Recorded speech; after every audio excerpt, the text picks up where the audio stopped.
Welcome back. I've got a Showa era Godzilla review to do. With the release of this Criterion set of all the Showa era films, I thought, well, I want to go through and rank the Godzilla Showa era films. So I watched them all, went through the set.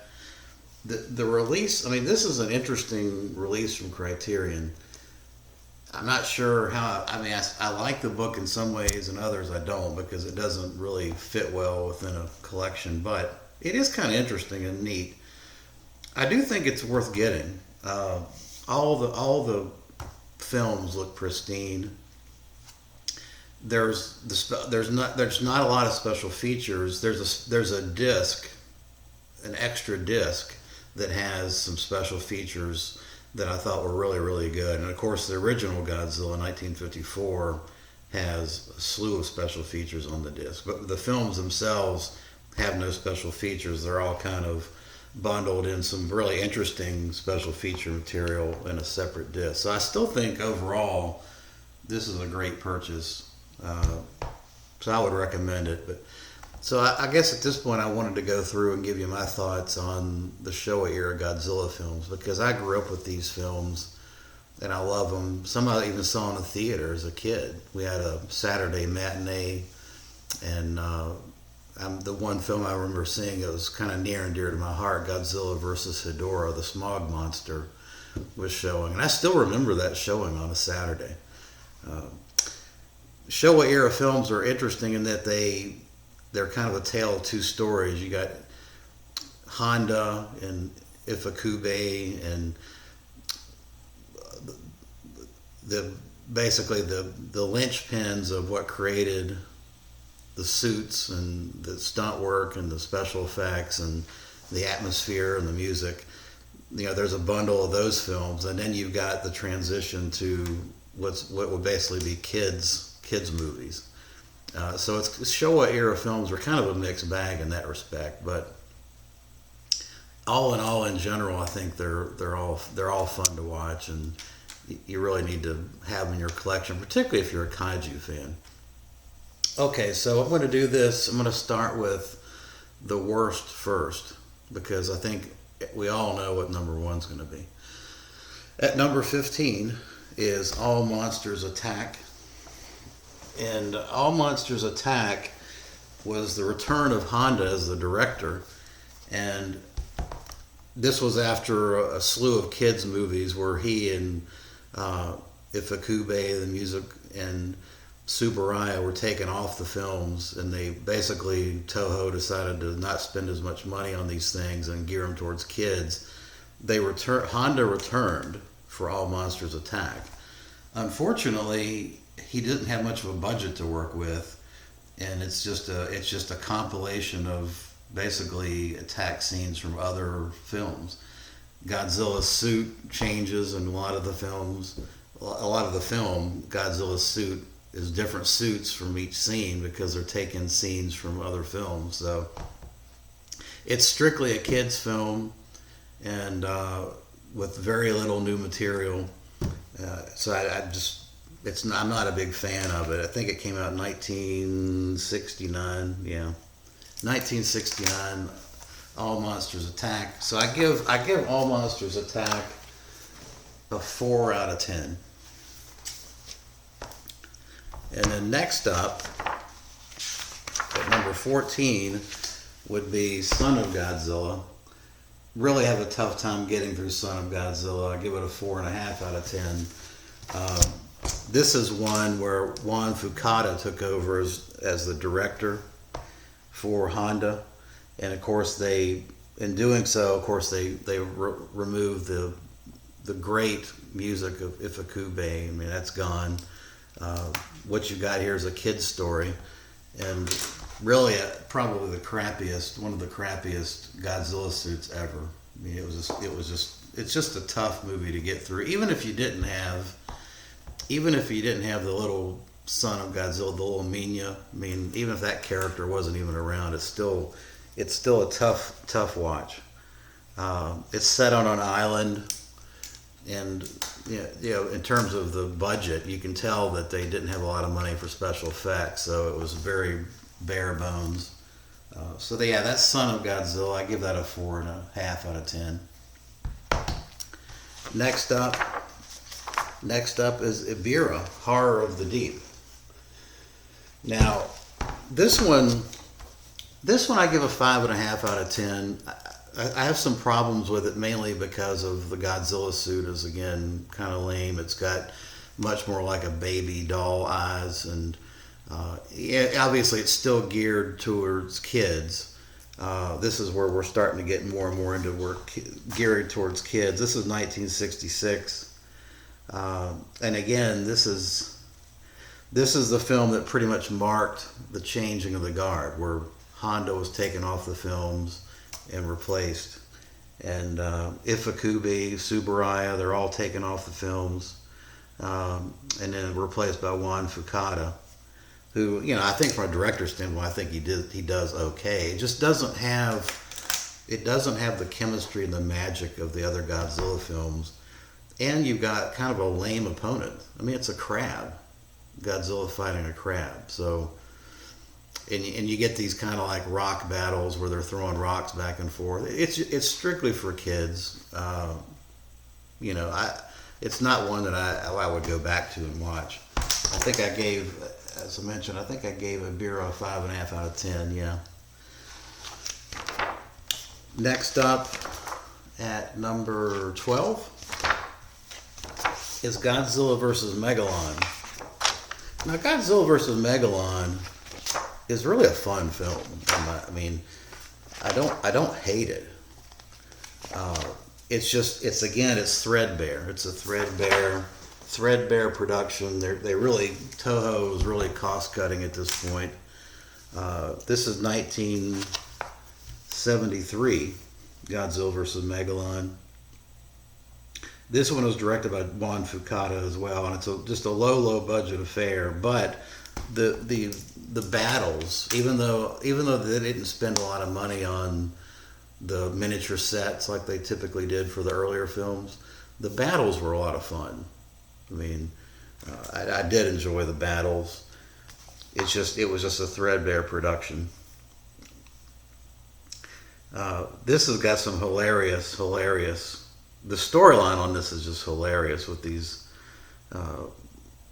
undersea people. I mean, this one's crazy.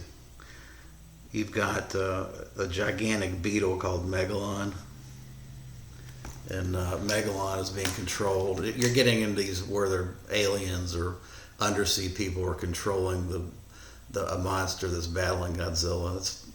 It's fun. I mean, I don't dislike it. It's a fun watch. I give it a 5.5 out of 10. I think the next one's going to surprise some people. This is number 11.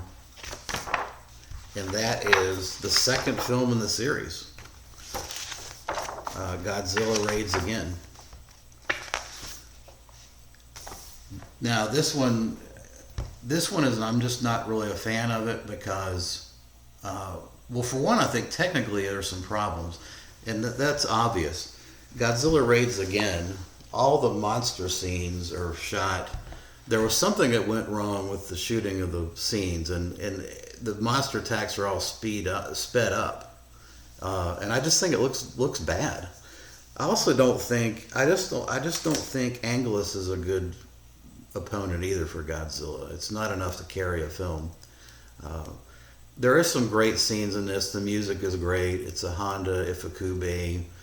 That partnership is good, but I just think the storyline is slow and uninteresting. And all of the monster attack scenes are, I just can't deal with the sped up nature of the fighting. Like something went wrong when they were filming that, and they just left it. I mean, they didn't redo it. So, yeah, I give that one, Raids Again, a 6. Godzilla vs. Gigan is number 10. We've got number 10 is Godzilla vs. Gigan.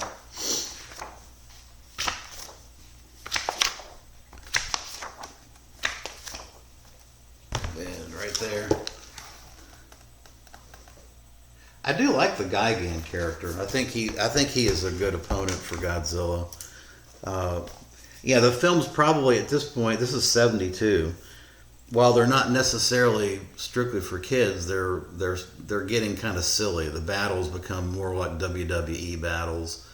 Uh, so it's more like a wrestling. It's got wrestling type stuff, and you've got Godzilla flying through the air and doing drop kicks and things like that. But this one's a lot of fun, and I mean, I think they did a good job with the special effects on it. Godzilla. I mean, I didn't rate it really highly. I gave it a 6.5 out of 10. Next up, at number 9, is Godzilla King Kong versus Godzilla, the third in the series, which is it's a disappointing film from the standpoint of you got two great iconic monsters fighting each other, but I think the results were rather disappointing. Let's face it, the King Kong suit sucks. I mean, the fake arms and all. It's just a terrible suit. And at the end of the day, I mean, I think the King Kong suit just kind of ruined the whole effect. But having said that, I think there's some decent battles, and I like the story actually. You know, where it's very much similar to other King Kong stories where a crooked kind of showman has gone and captured King Kong to try to make money off of him, and he brings him back to Japan, or tries to anyway, and he ends up breaking loose off the ship and fighting Godzilla. So it's a decent story, great music. You know, the only thing that here again is the King Kong suit is laughable. I mean, just terrible. So I give that a 6.5 out of 10. The next one is just a childhood favorite, really. I mean, Godzilla versus Hedorah, the smog monster. You know, this is probably, honestly, Godzilla versus Hedorah. When I saw this in the theaters back in the 70s. When did this come out? This came out in 1971. So I probably saw this on a Saturday theater matinee during the summer break from school, like in '74, maybe '75. But I like the message of this film with the pollution element, and the smog monster. I think is very cool. You can start to see obviously you've got great music, special effects, but you're starting to see the budget cuts too as well, because you've got kind of sparse settings for when the Godzilla and Hedorah are fighting. But having said that, I think it's still an interesting story, interesting message, and a great opponent for Godzilla. And for, you know, bottom line for me is it's one that it was my first Godzilla film. You know, it's the first one, so I rank it up probably higher than most people would rank it, but it's 6.5. Next up is Invasion of the Astro Monster at 6, and it's number 7, and I gave it a 6.5 out of 10. A lot of these are kind of bunched together in terms of the rating. I mean, you could probably make an argument for switching up the rankings a little bit, but this is how I did it. They're all very close calls. Invasion of the Astro Monster. This is the first of many introductions to aliens from space that are bringing on Rodan and Ghidorah to try to take over the Earth, and then Godzilla has now turned into the good guy. You know, Nick Adams is in this. My issue with this one is it's too silly. You know, I think it's silliness over. This is probably, it's just incongruent with the storyline to have Godzilla doing these like kicks and things that he does, and dancing and things like that. I just thought it kind of deflated the whole film. It's like a cross between the kids movie. I don't think it knew what it wanted to be. Does it want to be a serious monster movie, or does it want to be a kids movie? So that was my only issue with Invasion of the Astro Monster. I still like it a lot. I mean, I gave it a 6.5 out of 10. Next up is number 6. And I think that is Godzilla versus Mechagodzilla, which is the first of the mechanical Godzillas. This is the one, you've got some great music in this. Great direction, great battles. I love the Mechagodzilla. Yeah, I mean, this is one of my favorites, and I mean, you can't go wrong with it. It's just a fun way to spend a Saturday afternoon watching this kind of stuff. This was 1972, and I mean, this has got a great storyline too. I got the mad scientist routine starts to permeate the proceedings, and I just love the battle scenes in this film. So and I gave it a 7 out of 10. Godzilla versus Mechagodzilla. Next up at number 5. This may be surprising too. Ghidorah, the three-headed monster, at number 5 with a 7 out of 10. Ghidorah has probably the last of the Showa era films that has these really great miniature buildings, and I mean, the sets were fantastic, and the incredible detail of these sets. Ghidorah is a fantastic opponent for Godzilla. Just a fantastic monster movie. I mean, it's one of my favorites. 1960, I think it's 1964. 1964. Yeah, Ghidorah, the three-headed monster. The introduction of Ghidorah was fantastic. I don't have any negatives to say about Ghidorah. And then next up at number 4 is Terror of Mechagodzilla, which I think is one of the best Godzilla films of all time. Terror of Mechagodzilla. This time the robot has come back new and improved, or so we think, and then the battles are just fantastic. Just awesome battles, great music. Once again, they spent some money on this film. You've got great miniature sets. I mean, I just think this is one of the best Godzilla Showa films of all time. Showa era films, certainly, and maybe one of the best of all the Godzilla films total. So I love Terror of Mechagodzilla. I give it an 8 out of 10. And then at number 3 is Destroy All Monsters. I mean, who can not like pretty much every kaiju monster that Toho came up with in one film? I mean, this is just the ultimate battle royal, and I mean, it just speaks for itself. The music's great. The special effects are great. This is 1966, I think? 1968. Let's see. Yeah, this is Destroy All Monsters, of course. This was probably the second one, 1968. This is probably the second one after Godzilla vs. Hedorah that I fell in love with. And this is Destroy All Monsters is what made me a Godzilla fan. I actually had the Super 8mm of Destroy All Monsters, and I wore that thing out. I mean, just watching it all the time on my projector. Yeah, Destroy All Monsters, 8 out of 10, awesome stuff. And then at number 2, probably no surprise to anyone, I think this is probably going to make everyone's list as well, except for those that hate Mothra, and that's Godzilla versus Mothra. The introduction of Godzilla in the film, the introduction of Mothra, the storyline with the little twins. I mean, it's a great message film, and it's a great action film.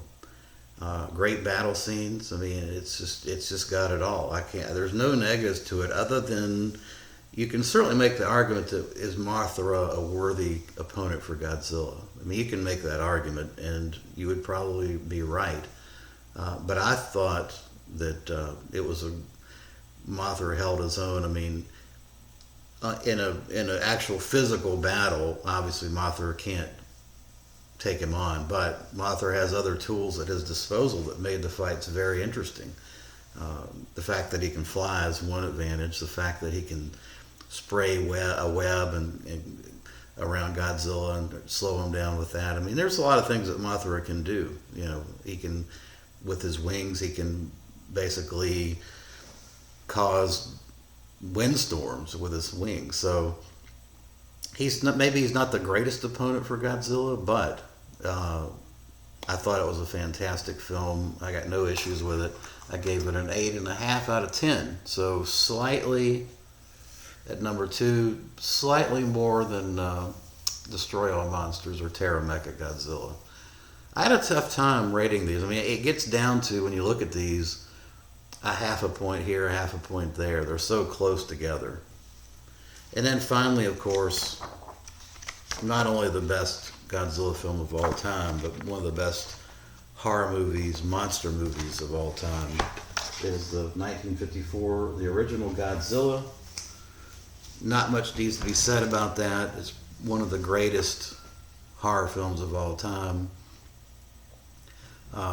Certainly the set pieces and the scenes, the night scenery, it was just tremendous in every respect. And you know, it's what a message movie it is. It's a message, anti-nuclear message, anti-atomic bomb message. You know, good versus evil. I mean, it had so many important points to it from a story standpoint and a character standpoint. It was very compelling. And then, of course, the monster scenes and the destruction of Godzilla, you know, running rampant through the city is just cinema gold. I mean, what can you say? It's a 10 out of 10. It's one of the best movies, certainly one of the best horror movie, monster movies of all time. It's right up there, in my opinion, with Exorcist. You know, I mean, Texas Chainsaw Massacre. It's different. Obviously, it's different, but it's still it deserves to be talked about in that upper echelon of greatness. So, all right. Well, I hope you enjoyed that. That's my look back at Godzilla, the Showa era films, with this nice collection from Criterion. I definitely recommend you pick this up. Don't be dismissive of it because there's no special features. There are special features. There's a whole disc that has some special features that I'd never seen. Interviews and things like that you won't find in anywhere else. So definitely recommend picking up this if you haven't picked it up. All right, well, that's going to do it for my Godzilla Showa era ranking. Appreciate you watching.